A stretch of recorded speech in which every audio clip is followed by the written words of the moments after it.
Gente, vamos lá então. No vídeo anterior, então, eu tava compartilhando pra vocês como que foi esse primeiro trimestre, né? É, Foi tudo bem. Realmente eu não tive nada assim de sintoma muito específico. A não ser a vontade de ir no banheiro, que eu ficava apertada o tempo todo. Parecia que, tipo, tava alguma coisa pressionando meu bexiga, que era uma dor, assim, chegava a doer. Que assim, é uma pressão que parece que você tá com muita vontade de fazer xixi, aí você chega lá, aí você faz 3 gotinhas e pronto. É. Acho que as grávidas sabem muito bem do que eu tô falando. E o primeiro trimestre foi mais isso. E aí a gente, depois das 12 semanas, eu acho que eu comecei a ficar um pouco mais ansiosa. E minha pressão começou a subir. E ansiedade e tal. Eu comecei a ter uns picos de pressão bem, assim, consideráveis. Chegou a, sei lá, 18 por 12, 18 por alguma coisa. E eu precisei, eu fui ao pronto atendimento e eu comecei a tomar tanto a sertralina para ajudar na ansiedade durante a gravidez, quanto o labetalol. É um remédio de pressão. Eu não vou saber agora certinho o nome dele traduzido para o português. Mas é um remedinho para pressão. E aspirina também. Então, antes das 15 semanas eu já estava tomando a sertralina, o labetalol, o cálcio, que é uma prática do Brasil e eu tomei por conta própria de pré-eclâmpsia, né? Aspirina, as vitaminas do pré-natal normal e eu acho que só. Vou até deixar aqui, em algum lugar aqui, qual é o multivitamínico que eu tava tomando. Pra mim foi bom, eu acho, acredito que sim.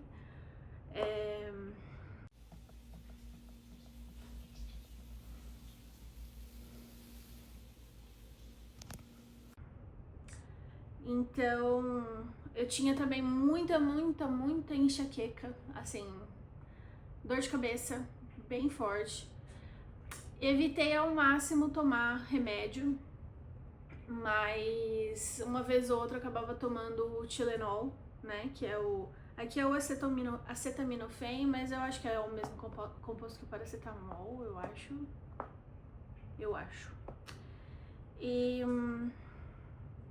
E aí, assim, começou uns sintomas que é mais esquisito, não é? Não é aquela coisa assim, ai, porque eu enjoei, porque não sei o que. Gente, é umas coisas que, olha, falar pra você. Eu comecei a me sentir fedida, porque eu sentia cheiro forte, eu tomava banho, e eu sentia cheiro forte, tipo, suada, sabe? Na axila, nas dobrinhas, ai, insalubre, juro, horrível. Comecei a sentir, tipo, uma dor pulsátil no meu mamilo, e em só um lado também, do lado direito. Tipo, eu tava de boa aqui, meu peito fazia assim, ó, e é só o biquinho mesmo. Ai, gente. Terrível, mas assim, de latejar mesmo. Não era a dor na mama, sabe? Eu comecei a ter sonho maluco. Eu comecei, assim, tá tendo uma festa no pântano, sai o Shrek de cima de dentro da Brasília amarela dos Mamonas Assassinas. Era tipo isso. Assim, uns sonhos sem pé nem cabeça.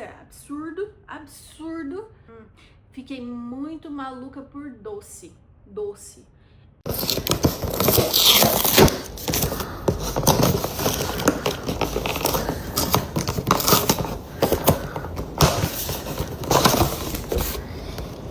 Eita, meu Deus. Eu não tava comendo tanto até. Não senti aquela fome de doer a barriga. Foram, tipo, algumas ocasiões, mas eu precisava muito de um docinho. Eu fiquei, tipo, necessitando de um docinho. E aí que tá o problema. Porque lembra que lá no comecinho eu tava controlando a minha glicemia? Eu levei as minhas anotações pro meu médico. E assim, foi, assim, acho que até uma negligência até da minha parte. Porque ele olhou e falou assim, olha, não tem nada de tão importante aqui. Vamos esperar pra fazer o seu... Como fala? O seu exame da curva glicêmica. Só que ele é feito com 28 semanas, um negócio assim. E aí você faz e a gente vê. Eu, ok. E continuei vivendo minha vida. Então eu comi um docinho aqui, o outro ali. Eu tentei, assim, dar uma enxugada nas coisas. Eu comecei a fazer umas escolhas melhores. Não comia muito. Refrigerante, eu tava tomando refrigerante zero.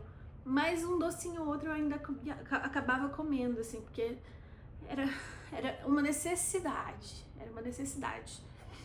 E aí, quando eu fui fazer esse exame, né, já deu alterado. Porque assim, eu primeiro fiz um que era feito de 1 em 1 hora. De 1 hora não. Você vai lá, você toma o líquido e em 1 hora você coleta. Me deram a glicose lá de limão. Eu nem gosto de coisa de limão. Só que tava tão geladinho. Aí eu fugi tanto achando que eu ia passar mal desse exame. Eu não achei ruim. Eu tava gostosinho. Eu tô muito esquisita, cara. Essa gravidez tá me deixando meio tantando as ideias. Eu achei bom. Aí esse veio alterado. Aí eu voltei. Meu pacotinho acordou. Aí eu voltei pra refazer o exame de 3 horas, que você toma o líquido, aí você coleta em 1 hora, você coleta novamente sangue em 2 horas e coleta novamente em 3 horas. Coisa que já não tinha nem necessidade, né, gente, de fazer. Porque já tava alterado primeiro, não precisava confirmar, eu via a glicemia em casa.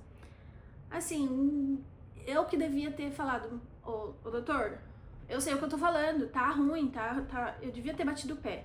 Mas não bati, fui A gente fica muito limitado no idioma também. Porque assim, eu falo inglês, mas o meu inglês é um inglês assim.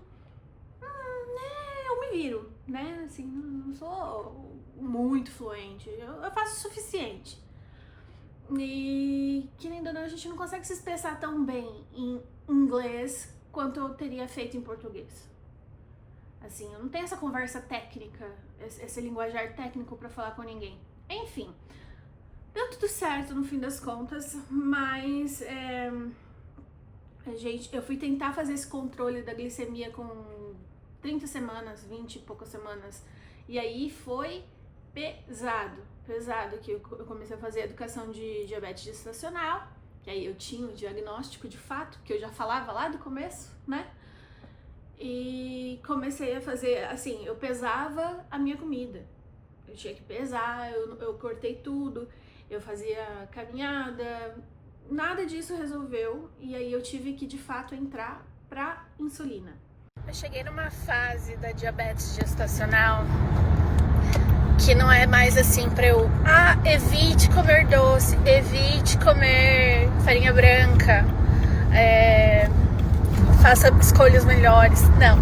Agora é pra eu pesar minha comida e contar caloria, né? Contar carboidrato. E aí, os caras viram pra mim com 8 meses de gravidez e falam: agora você pode comer uma fatia de pão. Uma fatia de pão. O que eu faço com uma fatia de pão? Eu enxugo minha lágrima? Eu faço o quê? Não faço nem um sanduíche com uma fatia de pão. 3 colheres de arroz. 3 colheres de arroz. Gente, não dá nem pra sujar a boca. 3 colherinhas e eu comecei a comer. Eu vou fazer o que agora? Chorar? E aí, pro finalzinho da gravidez, eu vou continuar nos sintomas e eu chego nisso daí um pouquinho mais pra frente. Mas eu tive que tomar insulina pro final da gravidez. Eu acho que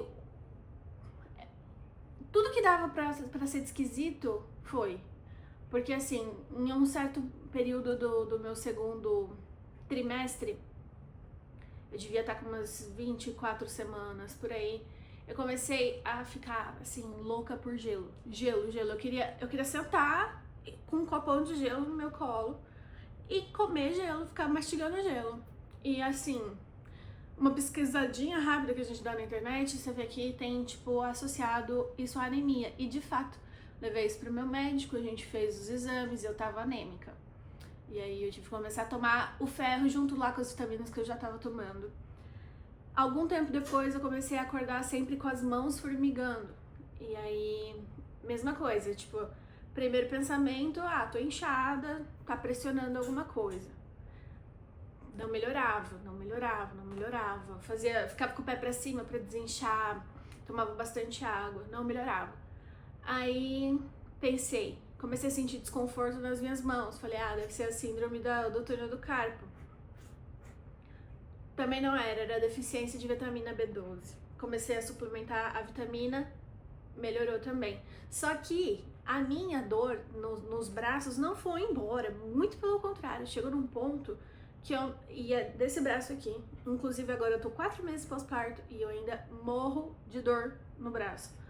Porque eu desenvolvi uma síndrome que chama síndrome de Kirven, alguma coisa assim, eu não sei pronunciar direito. Mas é uma dor aqui, aqui, que essa movimentação aqui, ela, assim, dá vontade de ver estrela quando eu faço, quando eu ia lavar o cabelo. Tipo, agora tá começando a dar uma aliviada, mas é como se o meu tendão não tivesse, meus ligamentos não estivessem cabendo direito aqui no lugar deles, aí eles estralam pra fora. É uma sensação horrível.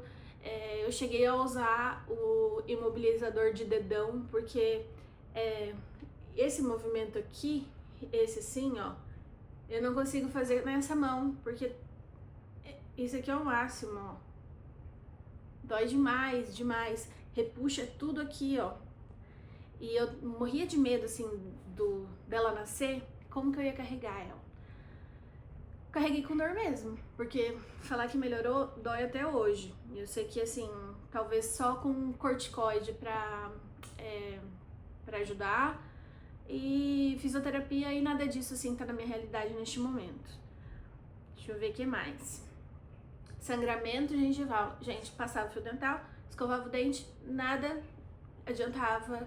Como dentista eu sei que devido às questões hormonais. E o xixi, que lá no começo já tava ruim, no final, assim, eu chegava a evitar de tomar água pra dormir, porque senão eu ia acordar em algum momento da noite com dor, de tanta dor que me dava pra fazer xixi. Assim, não pra fazer o xixi, mas a dor na bexiga, sabe? A pressão que dava na bexiga quando ela começava a encher, e ela enchia muito rápido. Então eu acordava com essa dor de bexiga cheia, sabe? Aconteceu também no começo do segundo trimestre, sangramento nasal, de eu estar, tipo, tranquila, do nada, pá, reparava que começava a sangrar. Aconteceu umas 3 vezes isso. O cabelo de todo mundo cresce, né? O meu resolveu cair. Mas caía muito cabelo na minha gravidez inteira. No finalzinho, lá para umas 33 semanas, parou de cair. E ficou bom até agora até pouco tempo atrás. E começou a cair agora só no pós-parto aos 4 meses. 4 meses pós-parto. Então, agora parece que eu vou ficar careca de novo. Contração de treinamento. Gente, eu comecei a ter contração de treinamento, tipo, com 25 semanas. Foi muito cedo. E eu comecei a ficar muito desesperada com isso, porque tinha hora que parecia que tinha até ritmo. Era absurdo. A barriga endurecia muito, aí relaxava. Ainda endurecia, relaxava, endurecia, relaxava. Então começou muito cedo, eu achei isso muito estranho, porque assim, espera por umas 30 e poucas semanas, né? O meu começou com 25 e assim foi até o final, não parou mais.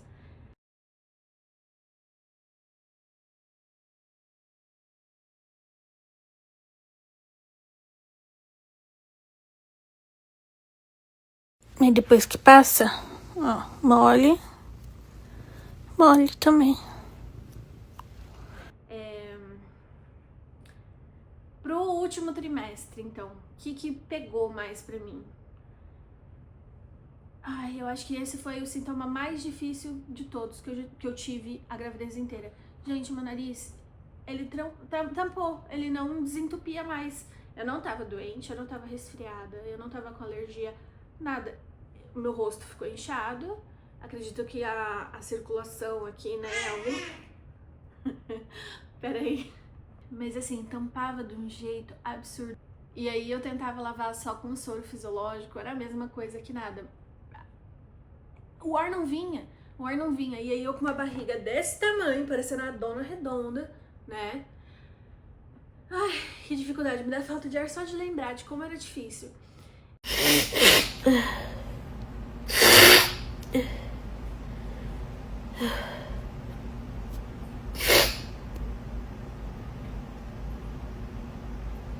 E aí, bem mais pro final, assim, tinha até algumas vezes que eu precisava de ajuda daqueles sprays. Tem um que é vendido aqui, que ele não é tão ruim assim. Todos são ruins, mas esse era o menos pior, porque tinha momentos assim que realmente eu ficava muito cansada.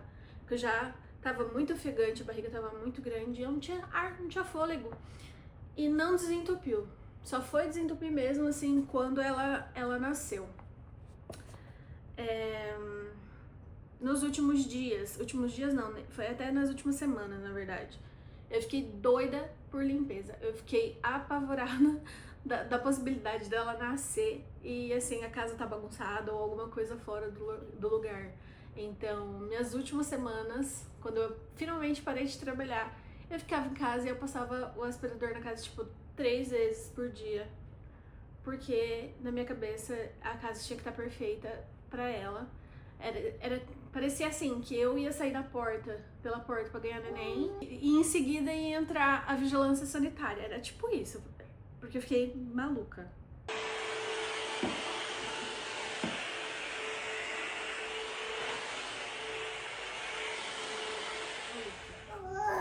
As últimas semanas de gravidez foram muito difíceis. Foram bem difíceis. Porque eu comecei a tomar a insulina. Só com a dieta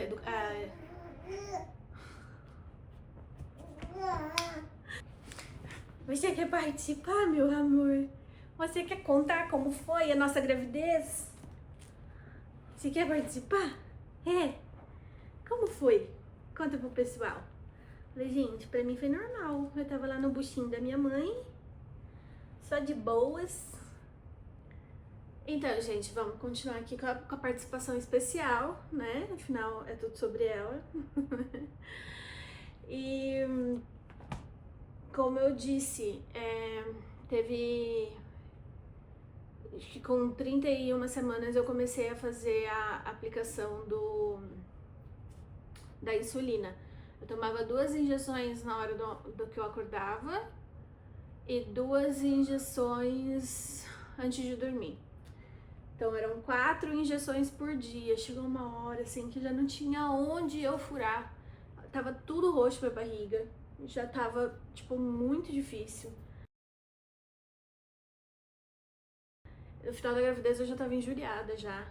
Eu comecei a ficar com medo, minha pressão começou a subir de novo, mesmo tomando medicação, tomando cálcio, tomando aspirina, tomando remédio para pressão. Mesmo assim, a minha pressão começou a subir e eu com a diabetes, tanto que eu acabei indo para uma cesárea, fiz uma cesárea. Assim, aqui nos Estados Unidos eles têm essa cultura do parto normal, e quando eu levei essa vontade pro médico, ele falou assim, tudo bem, eu concordo, já tem 2 fatores de risco, né, da pressão, da diabetes, eu já tinha uma cesárea prévia também, então tudo encaminhou para uma cesárea. E eu vou falar melhor sobre isso no relato de parto, não foi muito legal, mas no fim das contas concluímos o objetivo, que era esse aqui, então deu tudo certo. Nas últimas semanas eu também notei aí um aumento do muco cervical, sabe? Eu ia no banheiro, não era o tampão, era tipo uma meleca. Ai, que coisa desconfortável. A gravidez, ela é toda desconfortável, eu não entendo muito bem quem romantiza, fala, melhor época. Sim, é maravilhoso a gente ter, assim, a possibilidade do nosso corpo criar outra vida. Tipo, eu sou muito grata, eu sou muito feliz por ter você.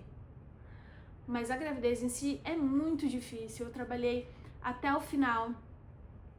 Eu cuidava de 2 crianças e essas 2 crianças, elas iam mudar de cidade. Então, eu deixar eles assim na mão, na gravidez, pra eles acharem outra pessoa que ia ficar só alguns meses, sabe? Ia ser bem ruim. Então, eu fui até onde eu consegui. Eu chateadíssima que as minhas férias acabaram. Ai, ai, depois de 2 semanas em casa, voltar pra trabalhar. Com 8 meses de gravidez é fogo na roupa. Perde o ritmo, viu? Ainda mais que hoje é um dia que eu fico só 10 horas lá. Tô bem tranquilo. Ficar 10 horas cuidando de 2 crianças. Mas o que acontece? Por mim, a gente tinha até parado. Mas eles vão mudar de cidade. Eles estão mudando de cidade.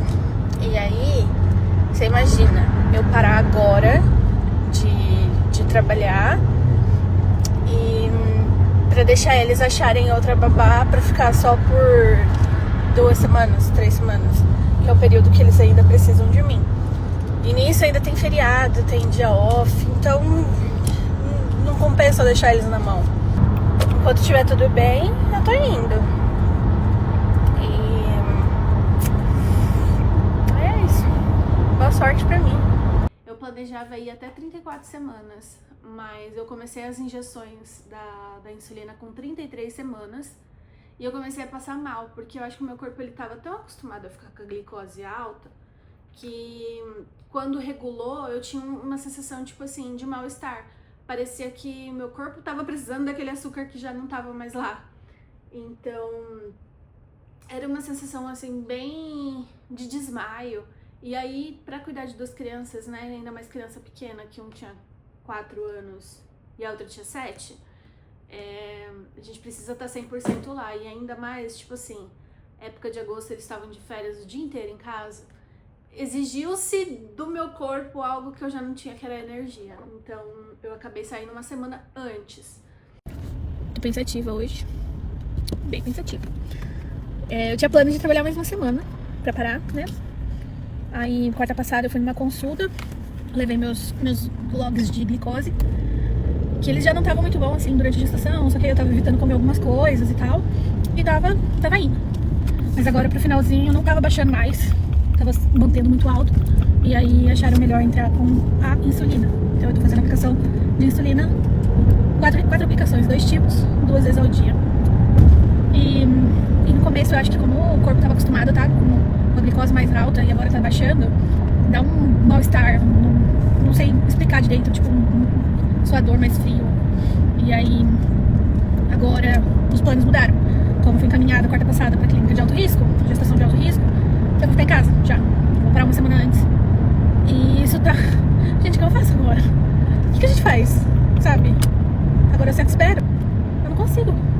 Eu tô sempre acelerada, pensando nas coisas. Agora o que eu faço? Vou ficar lá, sentada no sofá o dia inteiro? É complicado, tá? Porque eu sei que agora, assim, o próximo passo é ela nascer.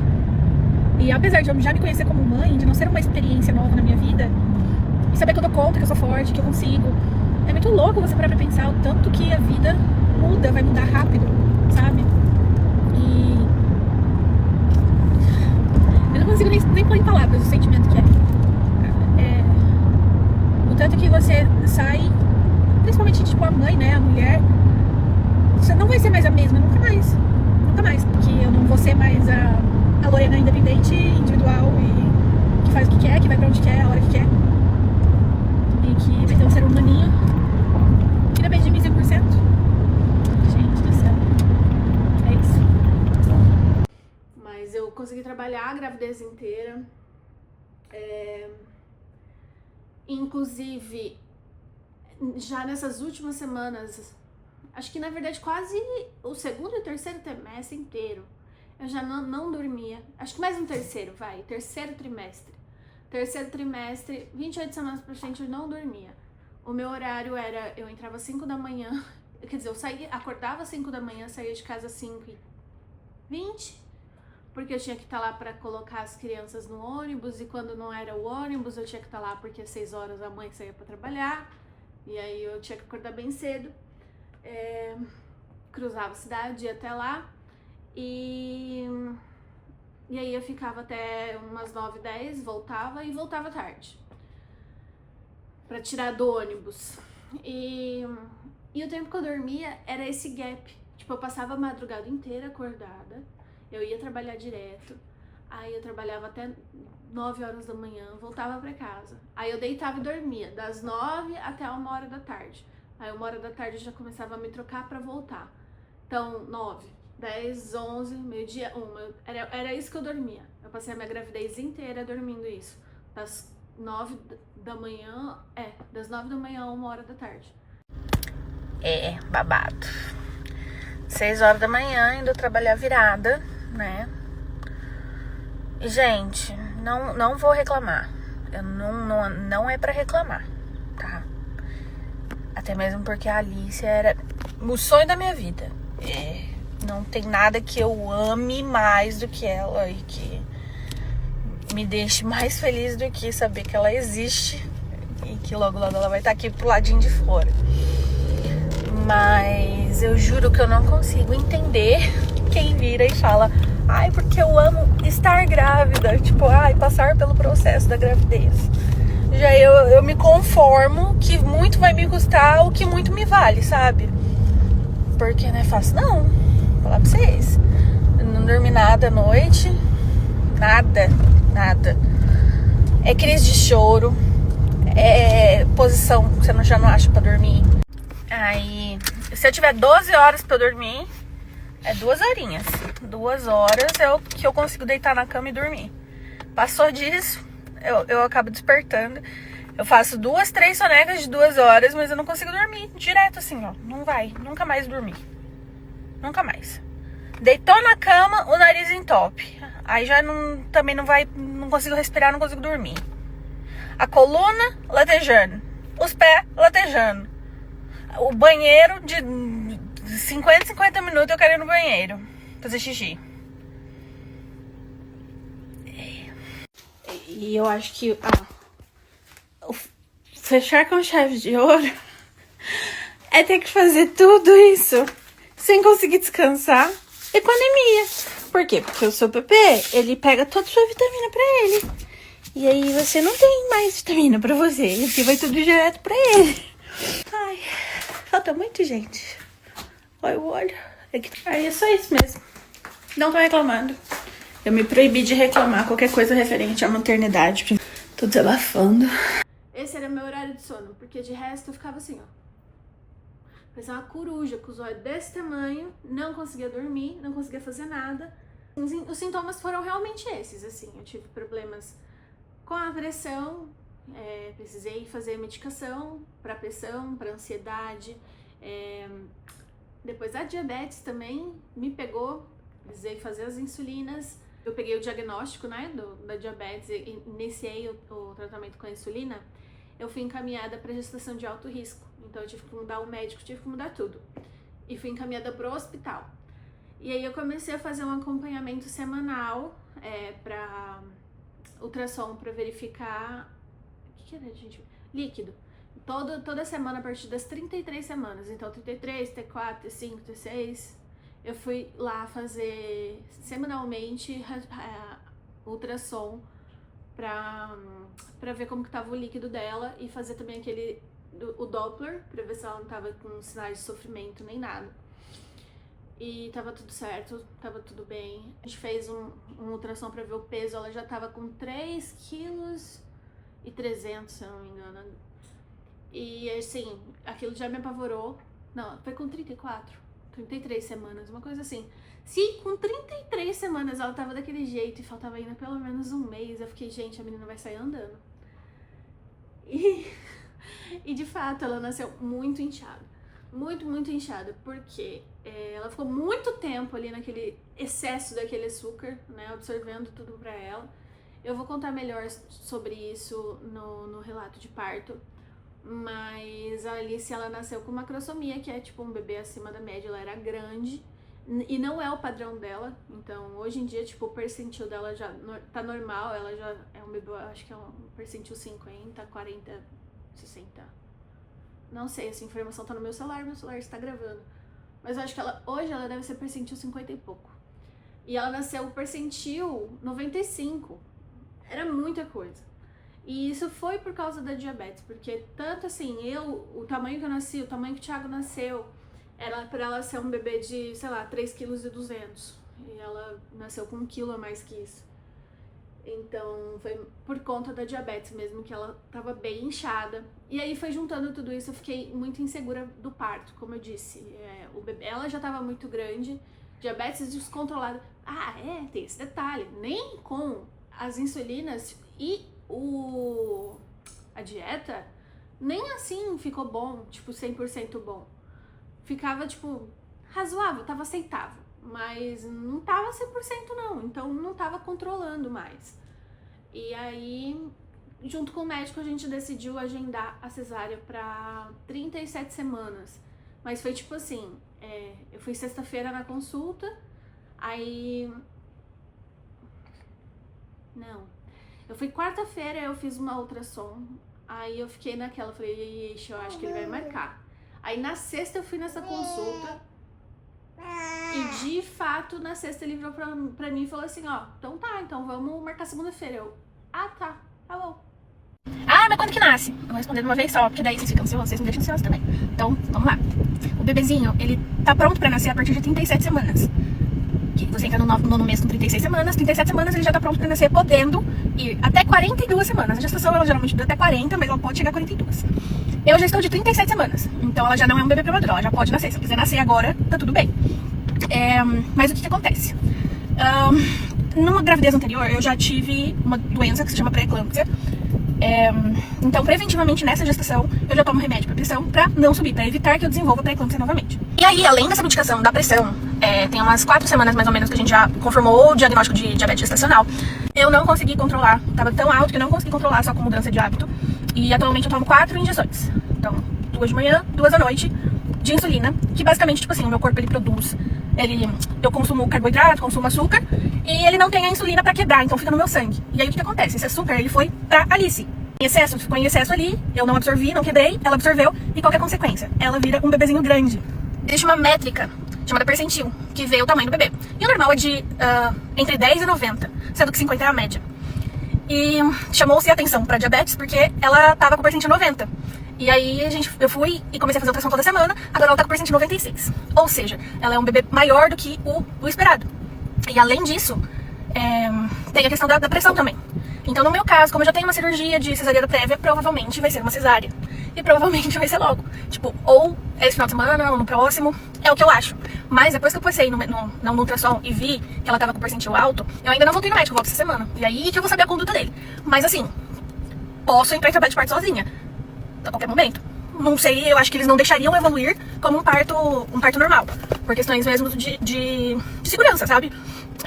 Mas é isso. Então, estou aqui. Sinto bastante coisa, sabe? De sintoma, contração com dor, que a gente chama de pódromo. Ela já tá encaixada, minha barriga tá super baixa. Mas é isso. Eu acredito que vai ser uma cesárea. Acredito que vai ser agendada, mas essa semana ainda vai ser agendada. Pra ter ela com entre 37, 38, 39, quem sabe? Ninguém sabe. Mas eu acho que eles não vão muito longe, eles não vão querer, tipo, que eu fique as 40 semanas por conta disso. Porque eu tenho esse histórico de pré-eclâmpsia, eu tenho a diabetes gestacional, e ela já é um bebezinho que tá com percentil muito alto. Então ela já está muito grande. E é isso. Esperar, gente. E na segunda-feira fomos lá e fizemos a cesárea. E foi basicamente assim. Toda a gravidez, assim, todos os sintomas mais improváveis foram os que... O que, assim, mais me incomodou. Que foi o nariz entupido, o meu braço, o meu punho, que até hoje não presta. Tem que encomendar outro na OLX. Não é, meu amor? Ai. Escurecimento de mamilo, axila, pescoço. Agora que tá começando a melhorar, mas escureceu também. Tipo, foram sintomas que foram além de azia, azia, enjoo. Não, eu tive umas coisas assim que se não fosse comigo não ia ser com mais ninguém. Porque eu sempre sou escolhida pra essas coisas raras. Não é, meu amor? Mas assim, gente, é muito difícil ser grávida. Eu tenho uma dificuldade enorme com gestação. Mas... vale a pena, né? Gente, é isso. Ai. Provavelmente nos próximos vídeos eu vou dar mais detalhe de mais coisa. Esse eu quis falar um pouco mais da gestação em si, como foi os outros meses após eu descobrir que seria uma menininha e passar por essas intercorrências e como foi feito o acompanhamento aqui. Basicamente eu só fui pro alto risco de fato com 28 semanas. Então, a partir das 28 semanas, que foi quando eu fiz o exame da curva glicêmica e alterou, eles me transferiram para outro hospital médico. E aí eu comecei a acompanhar de lá. As consultas com o médico mesmo era a cada 2 semanas, só que depois que eu comecei a insulina, eu comecei a fazer esse ultrassom todas as semanas, né, pra acompanhar. E é isso. Até o próximo vídeo, gente, que eu vou aqui dar uma atenção pra minha pequenininha, que ela tá precisando de mim, né, meu amor? Fala tchau, gente. Tchau, gente.